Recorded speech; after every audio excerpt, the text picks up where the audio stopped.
नमस्कार। चलिए आज एक ऐसी कहानी की परतें खोलते हैं जो समंदर की सबसे गहरी खाइयों से निकली है। The silent survivor of the deep एबिस।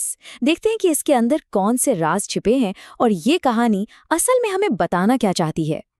कहानी की शुरुआत ही एक ऐसी लाइन से होती है जो हमें सीधे एक अनदेखी रहस्यमय दुनिया में खींच लेती है। ये लाइन हमें याद दिलाती है कि हम अपने ही ग्रह के बारे में असल में कितना कम जानते हैं और इसी अनजानेपन से हमारी कहानी की जड़ें जुड़ी हुई हैं। 95%। सोचिए, ये सिर्फ एक नंबर नहीं है, ये एक पूरी की पूरी अनछुई दुनिया का दरवाजा है। हमारी कहानी इसी रहस्यमयी गहराई में पनपती है। पता नहीं वहां कैसे कैसे राज दफन होंगे। तो कहानी का पहला हिस्सा, गहराई में एक हलचल। सब कुछ शुरू होता है समुंदर की गहराइयों में एक अजीब सी बेचैनी से, जहां कुछ ऐसा हो रहा है जो विज्ञान की समझ से पूरी तरह से परे है। तो होता क्या है कि एक रिसर्च सबमरीन के सोनार सिग्नल अचानक से गड़बड़ाने लगते हैं। फिर एक बहुत बड़ी विशाल परछाई सबमरीन के ठीक नीचे से गुजरती है।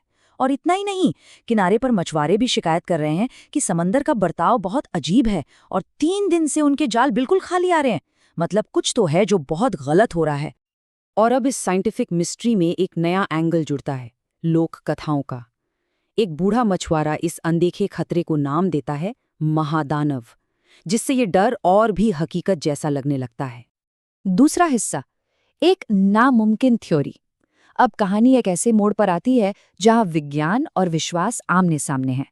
एक ऐसी थ्योरी सामने रखी जाती है जो अब तक के सारे साइंटिफिक फैक्ट्स को चैलेंज करने वाली है। यहाँ पर कहानी का असली टकराव साफ दिखता है। एक तरफ है स्थापित विज्ञान, जो कहता है कि मेगालोडॉन तो 15 मिलियन साल पहले ही खत्म हो चुका है, और दूसरी तरफ है एक नया सबूत, एक सोनार इमेज, जिसमें एक बहुत बड़े अनजान जीव का आउटलाइन दिख रहा है। डॉक्टर अर्जुन की ये एक लाइन इस खोज की अहमियत को बता देती है। अगर ये जीव सच में है तो इसका सीधा मतलब है कि इतिहास की किताबें गलत हैं। यहाँ दांव पर बहुत कुछ लगा है। तीसरा हिस्सा, अंधेरे में उतरना। तो अब असली मिशन शुरू होता है। टीम एक ऐसी खतरनाक गहराई में उतरने का फैसला करती है जहां किसी भी इंसान का जिंदा रहना नामुमकिन माना जाता है, और यहीं से टेंशन अपने पीक पर पहुंचता है। ये सफर कदम दर कदम और भी खतरनाक होता जाता है।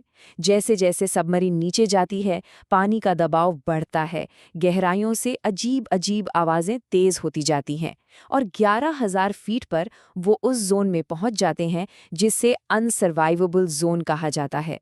और फिर कोई चीज उनकी सबमरीन के चक्कर काटने लगती है। अब ये सिर्फ कोई परछाई या सोनार की गड़बड़ी नहीं थी।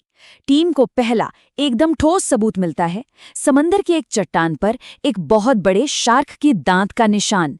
ये इस बात का पक्का सबूत था कि उनका सामना किसी असली और विशाल जीव से होने वाला है। चौथा हिस्सा, एक सर्वाइवर से आमना सामना। कहानी अब अपने सबसे बड़े ट्विस्ट पर है। यहाँ एक ऐसा सच सामने आने वाला है जो सब कुछ बदल कर रख देगा और हमारी पूरी सोच को एक नई दिशा देगा।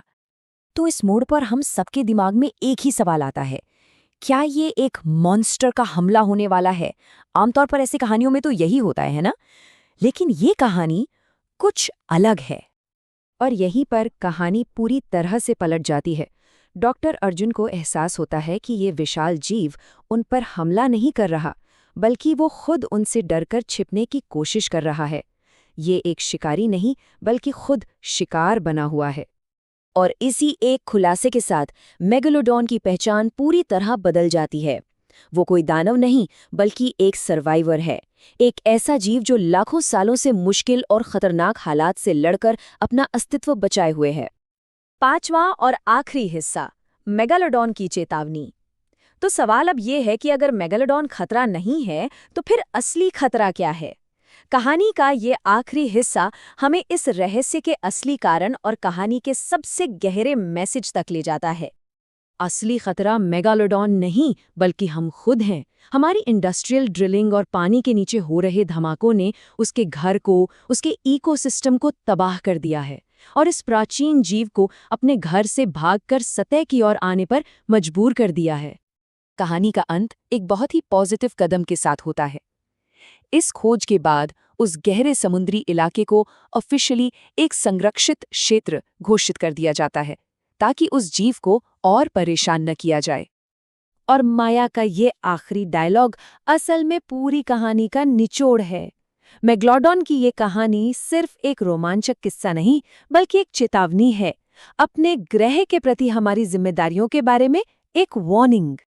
मेगालोडॉन जिंदा है, हमें नष्ट करने के लिए नहीं, बल्कि हमें ये याद दिलाने के लिए कि हम इस ग्रह पर अकेले नहीं हैं। ये कहानी हमें एक सवाल के साथ छोड़ जाती है। अगर समंदर का ये शांत सर्वाइवर हमें एक चेतावनी दे रहा है, तो क्या हम उसे सुनने के लिए तैयार हैं?